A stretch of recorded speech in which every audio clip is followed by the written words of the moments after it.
और इस वक्त हम खबर शामिल करेंगे चीफ इलेक्शन कमिश्नर की ज़ेर सदारत आम इजलास पे नतीजा खत्म हो गया है। ज़रा के मुताबिक इलेक्शन कमीशन सुप्रीम कोर्ट के फैसले पर अमल दरामद का फैसला नहीं कर सका।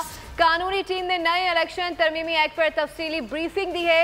मखसूस हिस्सों की फहरिस्त फराहम न करने पर PTI को अहल करार दिया गया है। इसी हवाले से बात करेंगे, फहद चौधरी हमें ज्वाइन कर रहे हैं। फहद, बताइएगा, बेनतीजा इजलास आज भी खत्म हो गया है। जी देखिए, मखसूस नशिस्तों पर सुप्रीम कोर्ट का आज तीसरा इजलास था, जिसका आज भी बेनतीजा खत्म हो गया है। जराये के मुताबिक इलेक्शन कमीशन सुप्रीम कोर्ट के फैसले पर अमल दरामद का फैसला नहीं कर सका।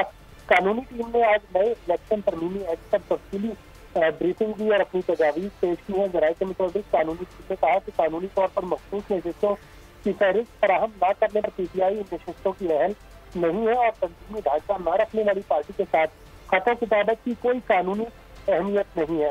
जराये का कहना है कि इलेक्शन कमीशन ने इस पर मजीद तजावीज तलब करने का फैसला किया है। कानूनी माहिरीन की राय को भी परखा जाएगा। कानूनी टीम जो है इसके कानूनी जो मुख्तलिफ नुकात है इलेक्शन एक्ट के, उस पर भी मजीद ब्रीफ करेगी और कल दोबारा इजलास तलब करने का फैसला किया। तीसरा इजलास था जो कि बेनतीजा खत्म हुआ है। फहद चौधरी, बहुत शुक्रिया आपका।